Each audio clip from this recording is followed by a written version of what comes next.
Hello dear students, आज की class में हम एक और प्लास्टिक पॉलीमर की बात करने वाले हैं जो कि हमारा पहले रह गया था और वो है बेकेलाइट।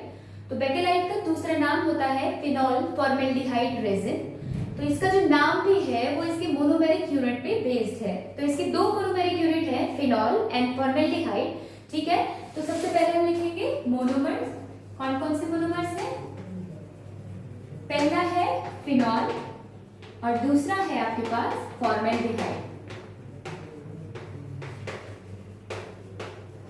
अब एक बार इन दोनों के स्ट्रक्चर लिखते हैं और प्रिपरेशन लिखना शुरू करते हैं।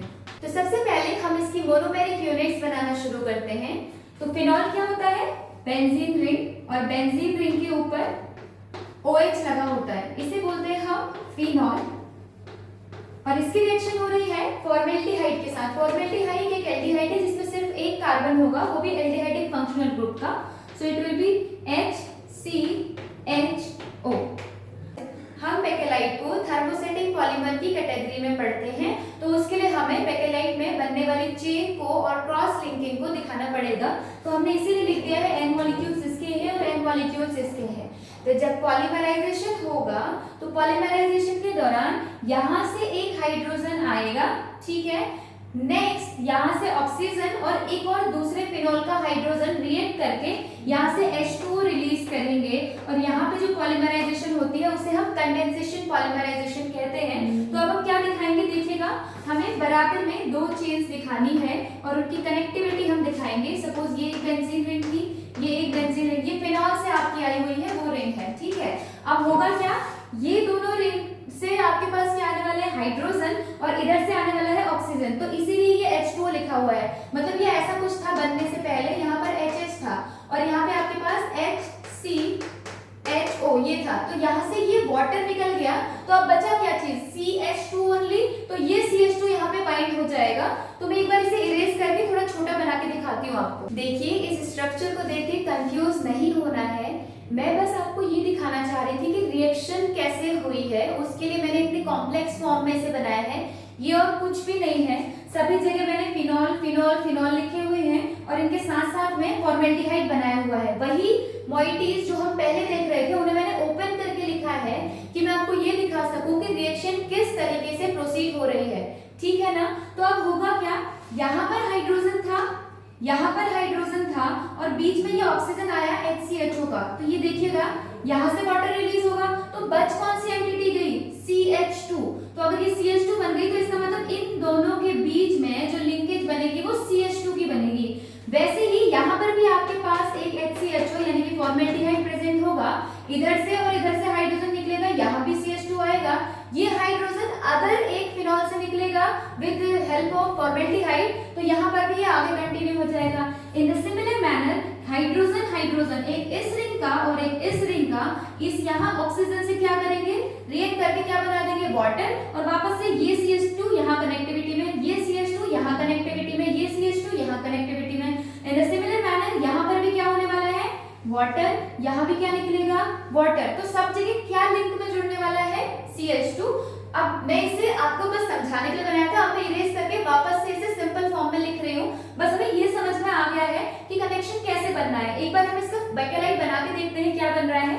हमने कहा था ये था हमारे पास फिनॉल, उस फिनॉल में इस पोजीशन से हाइड्रोजन निकला, इधर से भी हाइड्रोजन निकला, बीच में जुड़ गया CH2, यानी कि इन दोनों की लिंकेज की जगह में जुड़ गया है CH2। इसी तरीके से अगली पोजीशन पर भी CH2 ही जुड़ेगा और ये आगे हो जाएगा कंटिन्यू, ठीक है, यहाँ से कुछ ऐसे। अब उसके बाद हमने क्या देखा है स्ट्रक्चर में, यहाँ से हाइड्रोजन, यहाँ से हाइड्रोजन, यहाँ से ऑक्सीजन। तो अगेन यहाँ भी CH2 आ गया इनकी जॉइनिंग पॉइंट पे, यानी कि एक CH2 जो है ये इस तरीके से जुड़ेगा और नेक्स्ट जो चेन का बेंजीन होगा, फिनॉल होगा, उसके साथ ही जुड़ जाएगा। अब उसके बाद आगे एक और रिंग आएगी और इस रिंग को भी हम जोड़ देंगे CH2 से, और एक रिंग और आएगी जिसे हम फिर से जोड़ देंगे CH2 से। अब नेक्स्ट बात करते हैं, यहाँ भी हमने बोला था, देखिएगा इधर यहाँ पर हाइड्रोजन ऑक्सीजन निकल गया, तो क्या जुड़ गया, CH2, यानी कि यहाँ भी ये दोनों एक दूसरे से CH2 से जुड़ रहे हैं, यहाँ भी CH2 से जुड़ रहे हैं, ठीक है। अब उसके बाद इधर इस फिनॉल का हमने OH नीचे की तरफ लिखा था, तो OH अभी भी इंटैक्ट है ना, वैसे लगा हुआ है, तो ये लग गया OH। और इसी तरीके से इस चेन को और इस चेन को हम इस तरफ कंटिन्यू करके दिखा देंगे और इधर भी इन चेन को कंटिन्यू, यहाँ पर OH मिसिंग था, ये देख लीजिए। तो ये है बेकेलाइट का स्ट्रक्चर। ठीक है, कैसे बना है ये हमने देख लिया। अब एग्जाम में कैसे लिखना है वो मैं आपको बता रही हूँ। देखिए ये तो ऐसे लिखा ही जाएगा, यहाँ जो शुरुआत में लिखना है, यहाँ वही सिंपल फॉर्म जो स्टार्टिंग में हमने देखी थी वैसे ही हम इसे लिखेंगे। मतलब हम लिख देंगे n molecules of phenol OH, और वैसे ही n मॉलिक्यूल्स आपके हो जाएंगे फॉर्मेल्डिहाइड के HCHO, और इनका पॉलीमराइजेशन होगा, वाटर लिख दीजिएगा। ठीक है, यहाँ लिख दीजिएगा पॉलीमराइजेशन। तो बस सिंपल स्टेप में लिखना है। वो जो मैंने बना के लिखा था वो आपको कंफ्यूज करने के लिए नहीं बल्कि समझाने के लिए था कि ये बन कैसे रहा है। कभी आप ये कंफ्यूजन करें कि ये तो फिनॉल फॉर्मेल्डिहाइड है, इतनी सारी रिंग कहाँ से आ गई बेंजीन रिंग। ठीक है, बस इसी को समझाने के लिए मैंने बनाया था। तो अभी आप इसको नोट कर लीजिए। यहाँ मैं लिख देती हूँ फिनॉल और ये है फॉर्मेल्डिहाइड। ठीक है, अब आप इसको नोट कर लीजिए। ओके, तो अब हम पढ़ना शुरू करते हैं properties and applications of bakelite. तो सबसे पहले जब हम प्रॉपर्टी डिस्कस करते हैं तो सबसे पहली बात हम ये कहते हैं bakelite is a thermoset. Thermo मतलब होता है टेम्परेचर से रिलेटेड, सेट मतलब सॉलिडिफाई हो जाना, ऐसी कोई चीज़ जो टेम्परेचर या हीट मिलते ही सॉलिडिफाई हो जाए। तो ये क्या है, एक थर्मोसेट है। हमने थर्मोसेटिंग में एग्जाम्पल में बेकेलाइट और मेलामाइन फॉर्मेल्डिहाइड रेजिन्स भी पढ़े थे।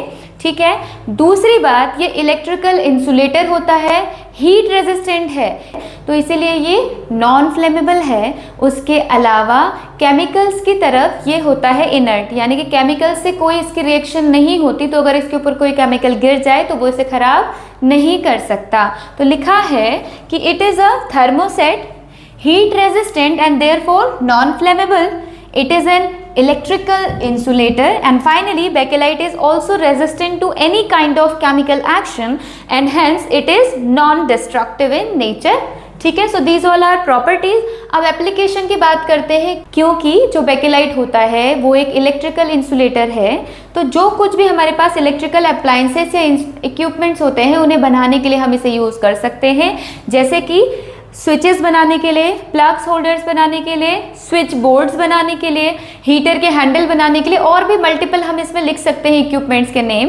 Then it is use for making telephone parts. उसके अलावा टेलीविजन की जो कैबिनेट्स होती हैं, टीवी की कैबिनेट्स, उन सब में यूज होता है। इसके अलावा भी बेकेलाइट के बहुत सारे यूज होते हैं, तो आप उसकी लिस्टिंग करके खुद से इसमें ऐड ऑन कर सकते हैं। ठीक है, तो वो आप लिख लीजिएगा। अभी के लिए आप इसका स्क्रीनशॉट ले लीजिए। ओके, तो अब नेक्स्ट क्लास में हम कुछ और पॉलीमर्स के बारे में डिस्कस करेंगे। ठीक है, आज के लिए इतना ही। Thank you.